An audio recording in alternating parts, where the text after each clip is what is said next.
It really comes down to choice. See, I didn't have a choice of most of the things that happened to me, but I did have the choice of whether or not I was going to remain a victim and remain in that victimhood. I could keep pointing fingers and said, "Oh, this stuff happened to me. It's this person's fault." Or I could say, "Hey, this happened to me. And now what am I going to do about it? How am I going to react? How am I going to respond?" And when you realize that you have that choice, and let me pause here for a second. If you've had some serious trauma, you might not currently be capable of making that choice. Please, please, please seek the help that you need to get past that trauma just in general, so you can get to a place where you can choose, where you have the ability to choose, but you still have the ability to choose to get help. So please choose to get help. That there is many different ways to accomplish things, many different ways in life. You see those people all the time like, "Oh, it's almost my 30th birthday. I haven't accomplished whatever." There's no timeline. There's no way that has to do it for everybody. You can figure out your own thing. I follow the same set of rules as everybody else does, and I could decide and create my own future. What a lot of people don't tell people growing up is everyone can decide and create their own future.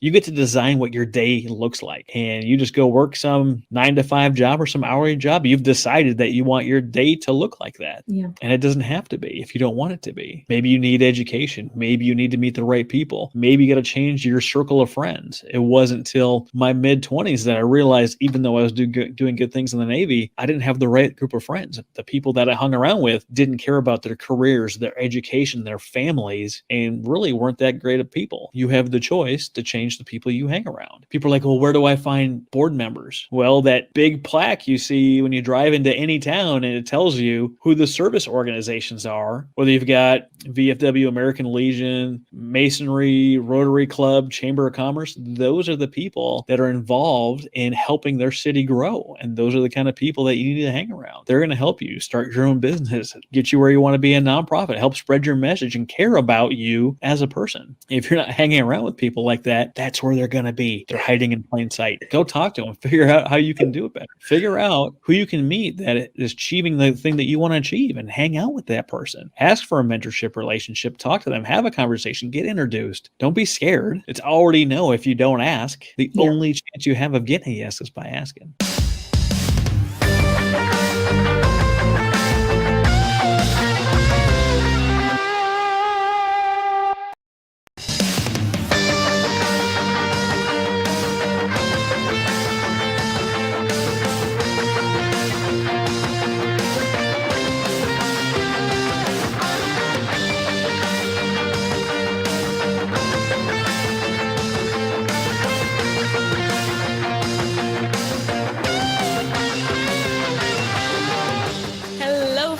This is Events Demystified, brought to you by Fun Events, and I'm your host, Anka. When you have a cause you care so much about and have gone so far as you can to own it and champion it, it might probably be the time to start your own nonprofit charity to spread your work to a wider audience. But starting a charity can certainly feel like a big undertaking, and there's definitely basic steps that you need to follow to make sure that you start on the right foot. And so during today's episode, this is what we will cover with my guest, Travis Johnson from the Nonprofit Architect. Travis Johnson is an event coordinator and a published author. Travis is currently an active duty officer in the United States Navy. He's married with 2 children and on the 50th move, which is crazy. I gotta ask him all about that. His humble beginnings include 36 moves before graduating high school at 17, 6 states, 5 foster homes, surviving 2 murder attempts, and getting in serious trouble with the law. Although this was very rough, there was definitely always a person, a group, a church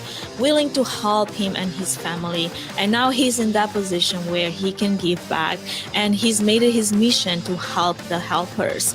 And now it is my pleasure to welcome Travis to the show and have a candid conversation about what it's like to be him moving 50 times. I can't even imagine.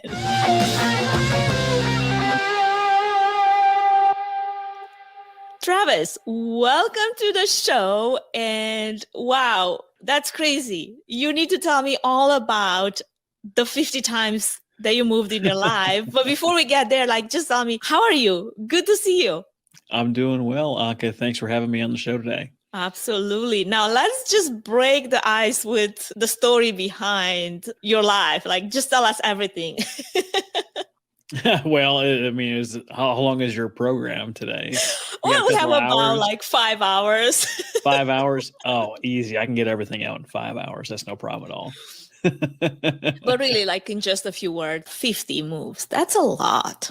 It's not a little bit. 50 moves is quite a bit. I think the average person moves 7 times in their lifetime. And I had that done probably before I was 5. Wow, Uh, that's crazy. yeah, most of it has to do with my mother having mental health challenges. So every time that she needed professional care, we would have to go move either with a family member or into a foster home. Mhm. And then when she got out of care, we'd have to go move somewhere else. So every time she went into care involved at least 3 different moves. Wow, that must have been really rough as a child to constantly not know where you're going to be next. Absolutely. Yeah. And I can see how that certainly builds a level of empathy for kids and people that go through that type of situation like nobody else. Yep, absolutely. Now, before we kickstart our conversation about nonprofit strategies and best practices, would you let our audience know in so many words who you are and what you're up to, aside from what I try not to butcher too bad the introduction, I probably have to redo it, and what prompted you to get started doing nonprofit work? Well, it's a great question. I appreciate you asking. When you move that many times, you really don't know how to be part of a community. And I got Mhm. to a point where I was finally stable and settled and not in that scarcity mode, not in that survival mindset. Mhm. And I wanted to figure out how to really interact with the community. I've been in Oklahoma City for a number of years, and I asked around. I was like, "What do people in communities do?" I wasn't really sure. And they're like, "Well, people in communities, they serve on boards, they show up to town hall meetings, they help out with nonprofits, they help build memorials and other things of that nature." And I said, "Great, where do I sign up?" And, well, he's like, "Well, I've got a connection for you." So I went down to this networking meeting, and I showed up with a good attitude, just ready to help. And if you don't know what you're doing, those are 3 great places to start. Show up with a great attitude, ready to help. It'll get you really far in life. And met a few people, had a couple of conversations. Within 2 weeks, I was a published author and on the board of Books by Vets, helping veterans and first responders heal through sharing their stories, which was just Mhm. an amazing time, an amazing cause. It was very happy and helpful to thank them and work with them. It was very interesting. We helped 50 different veterans get published. Lots and lots of fun. Glad to be there. And that led to my next time of being on a board at the Shine Foundation. And we did a lot of our fundraising through concerts. You can kind of see the bottom of the picture over here as a photo with my wife and I and Chris Christopherson at that concert. We helped set up and do some fundraising, and that was a lot of fun. But then got into the podcast game. I got stationed over in the Kingdom of Bahrain. This little guy right here. Usually I'm on Zoom and it's a mirror instead of Yes. yeah, gets me every time. But it was a little island in the Middle East. And I was like, how am I supposed to keep doing all this fun nonprofit work? And someone's like, well, you do have that smooth, buttery voice. Maybe you should start your own podcast. Mm. And I did. So now we interview nonprofit leaders, business leaders, consultants, and people with the special skills to help nonprofits do it better. And we give you the Yeah. actionable how-to steps and how to do it. But really, I just enjoy having great conversations and learning how to do it better and sharing with real legitimate value with our audience. That's awesome. It's my experience as well. You get to talk to so many people, learn their story, and then realize that we all have a lot of things in common. We might be different in so many ways, yet there's so many tangents through our stories that we can connect with and live through someone's story, some of the things that we've been through, and support and help their process. Now, trying to keep us on topic here with what we're going to talk about, I can imagine how you get so often to talk to so many people with big hearts that have vision and a mission. But many times, fortunately, that doesn't necessarily translate into having a process and a structure or even the knowledge, the how-to knowledge, how to start and how to run a nonprofit, nor do they have, maybe the business acumen to make it successful. So for someone that really has it on their heart, this is something that they would attempt. What are some of the best practices you could share with them and what to do in order to start and run a nonprofit, a charity, whatever that might be, successfully? Yeah, absolutely. Great question. I get asked this all the time. In fact, just before hopping on this with you, I was on a call with a young lady in Leavenworth, Kansas, looking to start her own nonprofit. And we Mm-hmm. went through the things that we need to do to make sure that we're starting a nonprofit with success, if Yeah. that's what it turns out. Because, like you said, having a big heart and wanting to help a group of people is not the same as knowing how to do it. And it's not the same as knowing how to run a business, because most of the things you will do in nonprofit have nothing to do with helping that group of people.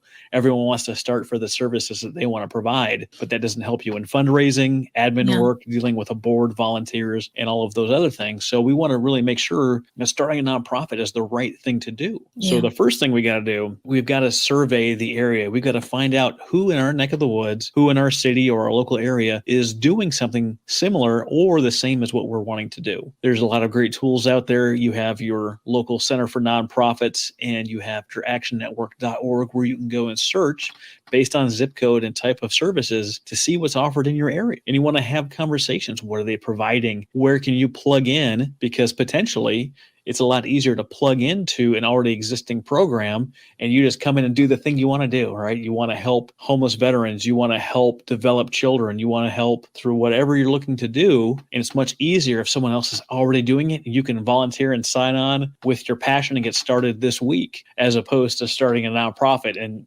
potentially taking years before you can actually deliver services like Yeah. you would prefer. So I had a great interview with Candace Leozu at Foster 360. She talks about wanting to help kids aging out of the foster care system. Mm-hmm. And me being a 5-time foster kid, it was near and dear to my heart. And we had a great conversation because she was a businesswoman first, and she looked at the system in Mesa, Arizona, where she's from. That's kind of the Mesa, Scottsdale, Tempe, Phoenix area, giant metro area down there in Arizona. And she found out that there was tons and tons and tons of organizations helping foster kids and people aging out of the foster care system. So she didn't initially start a program right away. She was interested in to see what they were doing and where she could fit in. And what she found was just about everything is covered, but they were being treated like they were just in the foster care system. Right? Our program doesn't work for you. We just send you down the line to the next program. There was no one helping someone navigate that system. So what Foster 360 does is they pair up someone aging out of the foster care system with a mentor, and they go to all of these places together and help navigate the system. She found something that was actually needed and created a program to do that. And she didn't want to start her own show either. So she got under the umbrella of the United Way to develop her own program. So she didn't have to start her own show from the ground up.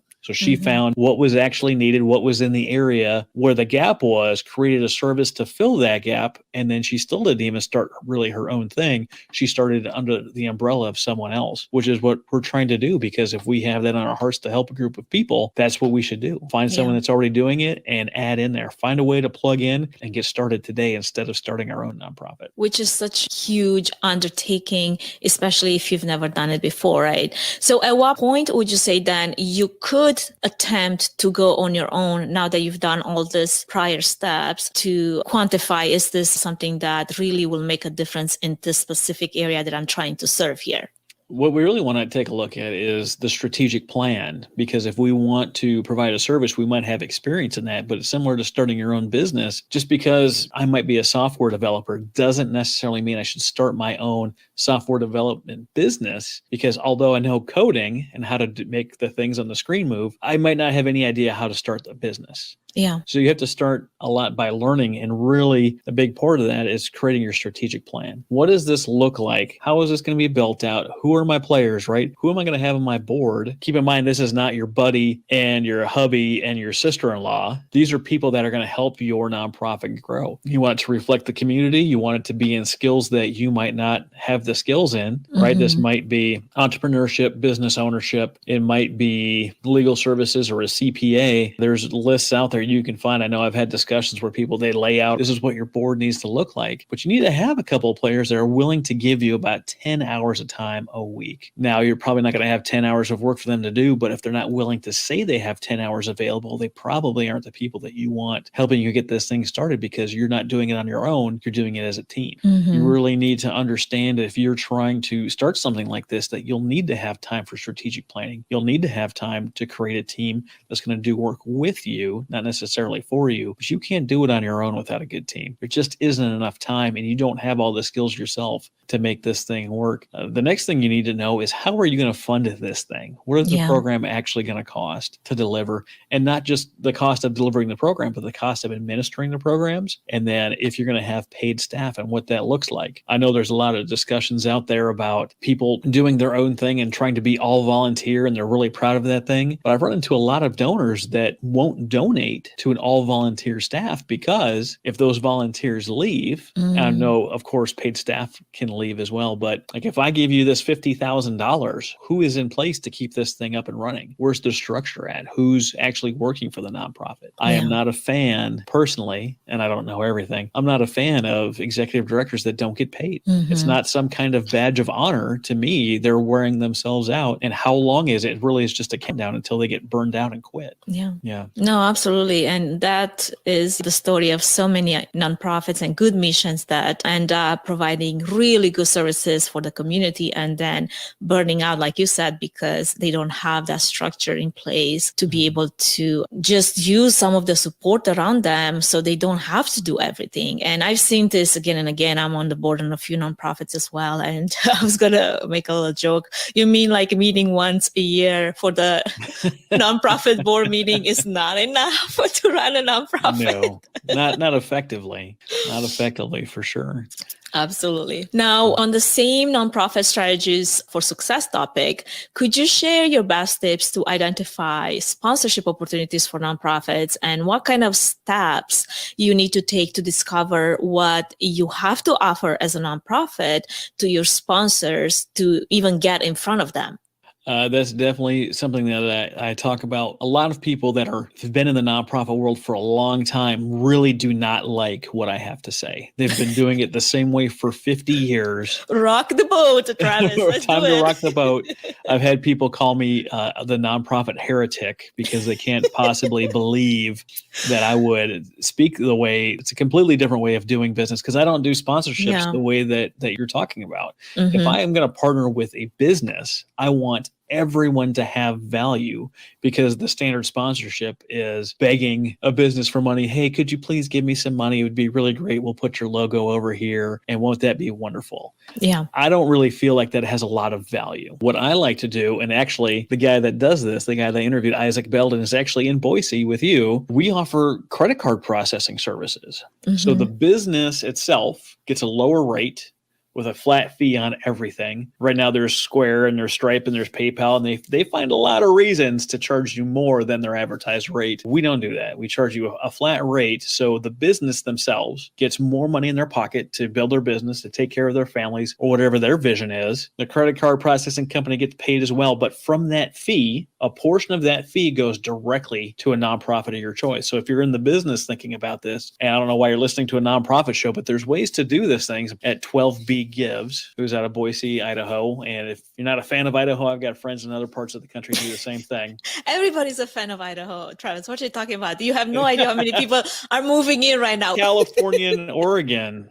They need to stay true. there. And then all the Idahoanians were like, we're going to move to Texas now. Yeah, a lot of Californians are moving to Texas too. There's a reason billionaires live there, and it's because there's no state income tax. What that looks topic of discussion. Another off topic, right? So the business has more money in their pocket. They're able to support a nonprofit each and every transaction. My buddy gets paid, who's a veteran, who also has his own nonprofit. He gets paid, and then a nonprofit gets paid each and every month from the transaction fees. Now, what might that look like? Depending on where the business is at in monthly revenue, that might only mean a couple of bucks in their pocket, maybe. If they're doing a lot of revenue, like the Shine Foundation, we partner with a local junior college here, and that one single partnership doing exactly this fully funds the foundation. They don't have to do a single other fundraiser at any point in the year to get anything accomplished. So it could be a one-hit kill, no kidding, the right partnership. Exactly. And it's something that you don't have to work so hard for as you would with your traditional sponsorship. Well, everything that we do, we hate one-time gifts. If you give me a one-time gift, right? If my budget is $10,000 a month and I have to find 10,000 individual dollars every month, and when it clicks over to the first of the next month, I got to start from zero. Why would I put myself under so much stress, so much pressure, and honestly, so much work? If you create ways to generate recurring revenue, right? And this is one way to of the 3 ways that I teach to generate recurring revenue. That means the next month you have to get, maybe now you have to find $9,000. And the next month after that, maybe you only have to find $8,000. So if you are at 10 grand a month and every month you figure out how to get 1,000 of that recurring, then after 10 months, you no longer have to go through that slog of finding new donors each and every month. You've solved your fundraising problem essentially permanently, because you don't have to ask for any more money. It's already coming in. And as long as that person's in business, they're going to pay you each and every month. What are they going to be in business for? 1 year, 5 years, 10 years, 30 years, 50 years? That money's still going to be coming in as long as they're matched up with that credit card processor and your nonprofit. So what are the other 2 ways then, besides this one? One way is something businesses do all the time. Hey, sign up today and we'll give you this free mug for $20 a month. You mean monthly memberships? Yeah, you ask your fans, you ask your social media followers, the people that love you, to give you $10, $15, $20, $25 a month. Before we move any further, I wanted to give a quick shout out to our main sponsor, Trifan Events, which is a boutique event planning and production agency that will come alongside you, offering personalized event planning and technical support, strategic event design, production and technology management, and flawless execution for live, virtual, and hybrid events. The team at Trifan Events is passionate about planning and producing event experiences that get people involved with true moments of interaction, engagement, and co-creation, while offering white glove treatment throughout the entire planning process, enabling you to reach your event goals with the use of creativity, production tools, and event technology. To find out how Trifan Events can plan and produce your event become memorable, go to trifanevents.com.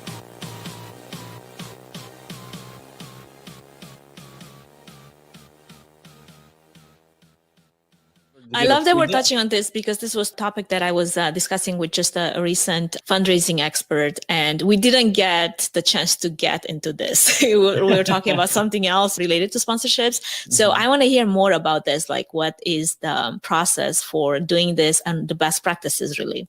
Perfect. Well, you need step 1. And if you go to my link tree, which I'll have it in the episode notes. Yeah. I give you a free guide on how to do this. I don't want your money. In fact, the way I just mentioned with Isaac is $0 out of your pocket. This way I'm going to mention is $0 out of your pocket. And the third way, if we have time, is also $0 out of your pocket. You don't have to dump thousands of dollars into something and to hope to get a return on investment. The first thing you got to do with this is make sure that you can collect monthly recurring donations, whether that's through PayPal, whatever online system you have, or whomever. As long as you can get it into a recurring model, you have the ability to collect that monthly recurring donation. So say, for instance, we've got this t-shirt, design the t-shirt, whatever you want to do. You've got t-shirts already. If you don't have a t-shirt, there's organizations out there like Teespring, Printful, or the people that I partner with are Ginger and David at reallydesigns.biz. Like, Really Designs? Yeah, reallydesigns.biz. They charge you no design fee, and it's all on-demand printing. They don't print it, they don't create it unless the product sells.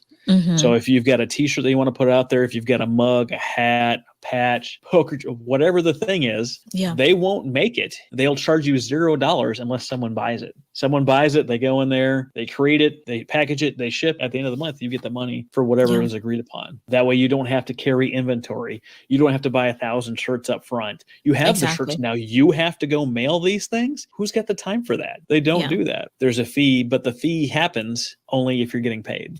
Which is hard to argue with. The monthly membership that is linked to the swag in a way, right? Yeah, absolutely. We had first year nonprofit in Oklahoma City do this. In the free guide, it walks you through collecting the payments, how to create the product for free. And then the third step is the social media post, right? So we designed a social media post. This was for Feed It Forward OKC. One social media post posted one time, said, hey, we've got this great shirt. We're feeding people in Oklahoma City, but we can't feed everybody. We're turning people away each and every time. And if you sign up, you have at least $20 a month, we'll send you this free t-shirt. So you're helping a great cause and you look stylish at the same time. That one post, they had 100 people say yes. 100 times 20 is $2,000 a month in monthly recurring donations from one single Facebook post. Who doesn't want an extra $2,000 a month? Now, that assumes that you do have an audience online, right? Because there's a lot of nonprofits that for them, building their audience, building their community online was more of a second thought, right? And if you have 50 people follow following you, obviously you're not going to have the same reach as having thousands of followers. So you have to start a little bit like backwards before you even get forward, right? This is for someone that already has a social media following. They had about 2,000 people in their group and only 100 said yes. That's 5%. 5% said yes to this. Well, 100 times $20 is still $2,000 a month. Yeah. And what we did the next month is we created a different offer with a different product. I think it was face mask at the time for $15. For $15 a month, I'm going to send you this free face mask. Yeah. And she had a whole bunch of other people sign up after that. It's about finding the right offer for everybody. For those who are like, well, I'm not sure, is that legal? I haven't found a single person yet that says it's not legal, because why would it be? I don't know what it is about this thing, but I mean, what do you mean I offer a free t-shirt? Yes, offer a free t-shirt. Businesses have been doing this for generations. Exactly. You are a nonprofit business. You can do this thing too. Yeah. Depending on your state, you might have to check the rules. I know California, you have to pay an extra fee to be able to sell things. I see. So check with your state to make sure that you have all the paperwork that allows you to do this. But in Oklahoma, it's nothing. You can set it up today and you can put this post on your social media tomorrow and start making money by the end of the week. Yeah. I'm a huge believer and fan of monthly membership support packages as opposed to a one-time donation the same way. Like I have at least 10 different organizations and they're very much tied to Eastern Europe, where I come from, missions in Romania that really could use, my hard-earned dollars. But on a monthly basis, I know that I can support way more than just trying to throw money once a year here and see what happens. Because what I know they need the most is at the end of the month to look at their balance sheet and be like, okay, we can still run business because we can support our next month's expenses. We can do the next thing. And I'm a huge fan of that. And I know that it's something that some organizations are like, what difference does a $20 a month really make? Well, multiply that by as many times it needs to be to fill that one-time donation that you think is going to fill your need. If you want to create a $100,000 foundation that's going to give away $100,000 a year, what does that take? Well, if you look at the math, it would take one person at $100,000, right? It'd take two people at $50,000, or it would take 100 people at $84 a month will get you $100,000. 200 people at $42 a month, 400 people at $21 a month, and you can just do the math from there. Our third way to make that monthly recurring donations is actually right what you're talking about. It is about asking for $3, $6, or $9. The third way to do this is by creating some kind of content for your website. I'd go through an interview with Stephen Kuhn and talk about how to turn your website into an active employee. Through his process, he has 3 nonprofits, each generating $200,000 a month, and he only asked for $3, $6, or $9, which means he's got thousands upon thousands of supporters, right? Yeah. But they create content because right now, most nonprofits, when you look at their website, it looks like a digital pamphlet. This is who we are. This is what we do. Please give us money. Yeah. And it has no real value. What he talks about is bringing in people to create content. I'm a big fan of podcasting. I know Anka's a big fan of podcasting. It's the main difference between a website that you go to once and you go back to over and over again. Think of news sites, sports, social media. They always have something new. It's new content, whether it's a blog, a vlog, or our favorite podcast. You have to have a reason for people to come back. So what he does is he created the website that he brought in 250 guest bloggers, people that are already talking about the things that you care about. So let's say you care about people in the veteran space. You might care about PTSD, TBI, transition career opportunities. You might care about homelessness or a whole host of other things, mental health. And people are already writing about this. You just offer to host their blog on your webpage to create new content. Now people have a reason to come back. He has a banner that has a question, it has a petition where you can sign the petition and he'll send you updates on how that petition does. And he also has a question of the week. Of course, in order to access any of these, you have to give an email address. And then he asks you for your support to keep that website up and running at $3, $6, or $9. Well, it's so successful. He's got 3 nonprofits raking in $200,000 a month. Could $200,000 a month keep your nonprofit afloat? Absolutely. Yeah. Absolutely. A lot of nonprofits. I mean, there's definitely a lot of nonprofits at that level that could certainly say, yes, give me half of that and I'll be happy. Oh yeah, even a third of that, right? I was going to ask you actually, as we're segueing into this podcasting as a tool for a nonprofit to use it, start their podcasting show and use it as a means to not just provide content, but build in revenue. What are some of the best practices to anyone that's listening? Oh, absolutely. I just wanted to mention before we jump over to that, you don't even have to create your own content. You can go to a website called buildmycontent.com and there's people that will write articles for you. You just have to post them. You give them a topic, they write it, they send it to you for approval, and then you post it on your website. So you're not even having to create your own blog posts. But for podcasting, there is definitely a bunch of ways that podcasting can help you. One of the things is you can not only create content, but every single person you interview is going to help you build your authority, build your credibility, and build your knowledge base. So if you're even a small nonprofit and you're trying to help foster children, you can bring in endless people to interview. Any social worker, anyone in the police or the justice system, any other foster care providers, any other nonprofit that deals with foster care or kids aging out of the foster care system. You can bring in your city council, your mayor, your state and federal representatives, even your governor can come on the show and talk about what they're doing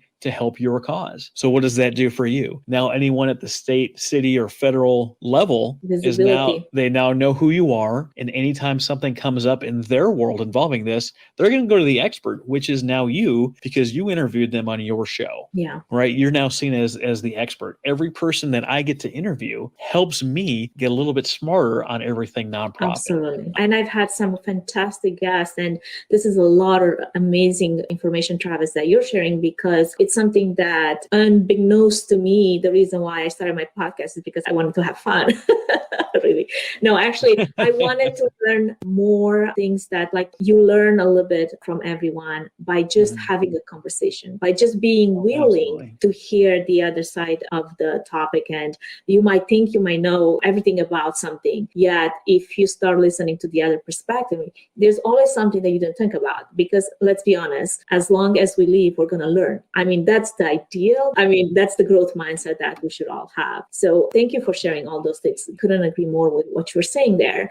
Now, thinking of you and the history, because you've got quite the history, Travis, and your story is quite a story. Now, leaning on that, how does anyone go from surviving to thriving after COVID-19 pandemic? Well, for me, it really comes down to choice. See, I didn't have a choice of most of the things that happened to me, but I did have the choice of whether or not I was going to remain a victim and remain in that victimhood. I could keep pointing fingers and said, "Oh, this stuff happened to me. It's this person's fault," and I could be okay with that forever. Or I could say, "Hey, this happened to me, and now what am I going to do about it? How am I going to react? How am I going to respond?" And when you realize that you have that choice, and let me pause here for a second. If you've had some serious trauma, you might not currently be capable of making that choice. Please, please, please seek the help that you need to get past that trauma just in general, so you can get to a place where you can choose, where you have the ability to choose, but you still have the ability to choose to get help. So please choose to get help. I found that through all my different moves, there was always someone saying something like, "It's my way or the highway." Just like shut up, stop asking questions. We're just going to do this thing.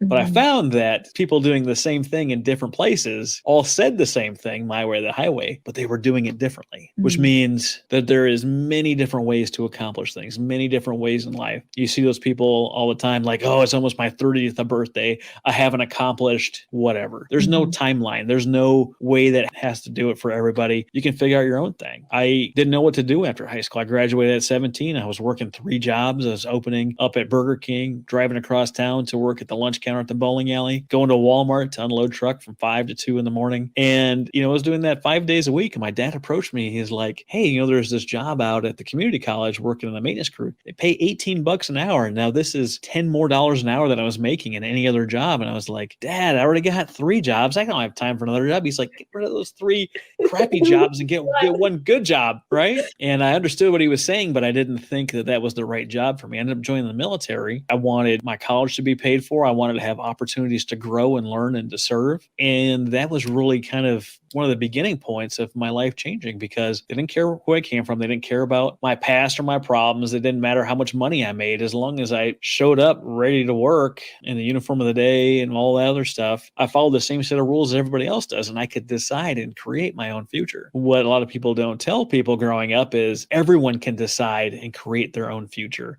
You get to design what your day looks like, and you just go work some 9 to 5 job or some hourly job. You've decided that you want your day to look like that. Yeah. And it doesn't have to be if you don't want it to be. Maybe you need education. Maybe you need to meet the right people. Maybe you got to change your circle of friends. It wasn't till my mid-20s that I realized, even though I was doing good things in the Navy, I didn't have the right group of friends. The people that I hung around with didn't care about their careers, their education, their families, and really weren't that great of people. Tell me who you hang out with, and I'll tell you who you are. I mean, I'm sure I'm butchering that right now, but kind of like that.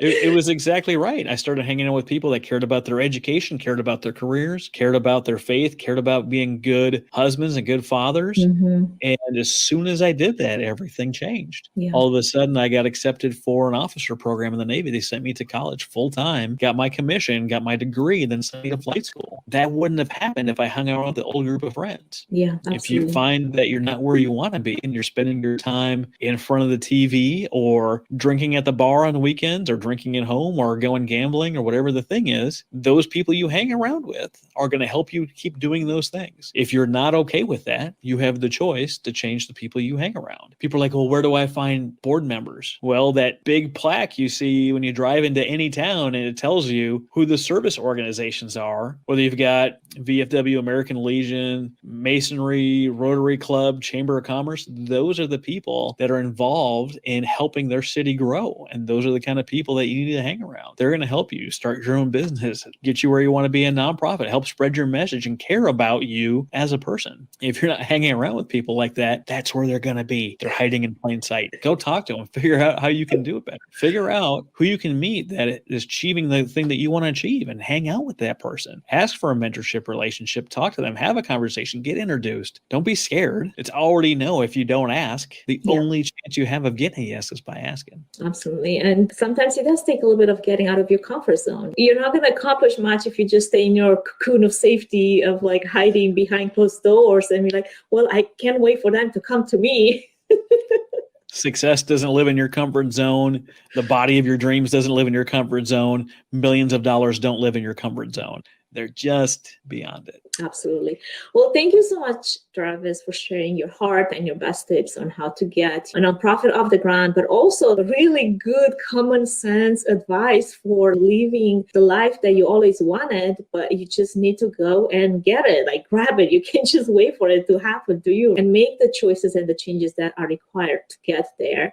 Now, if anyone wants to learn more about you and from you, you mentioned, the link tree. I'm going to have that in an episode notes. Anywhere else that they can find you, any other way you can be reached at? Absolutely. I'm on every social media, Nonprofit Architect. Connect with me, say hi, ask questions. Absolutely. You can go to nonprofitarchitect.org, and on there you can find some of what we do. And you can also find the Nonprofit Podcast Network. You can find my show and Anka's show and a dozen other shows that deal with nonprofit specific topics, and you can learn how to do it better. You've got to take your time to learn how to do some of this stuff, because no one's coming to save you unless you're taking the steps to do it, to make it happen. No one's coming to bail you out, save you, to revolutionize your life. You have to do it. Flash news. Some people need to hear that. Thank you, Travis. I appreciate you so much. It was a pleasure talking to you. You have a wonderful rest of your day and go and change the world one little nonprofit at a time. I will. Thanks so much for having me on the show, Anka. Thank you. Well, friends, thank you so much for hanging with me and learning from Travis. As far as we're concerned, we're going to be touching some topics in the fundraising and nonprofit world in our next episode. So stay tuned, do subscribe, and I would love to hear from you as far as topics go. Connect with me on social media via direct messaging or podcast at threefunevents.com. Thank you. Have a great rest of your day.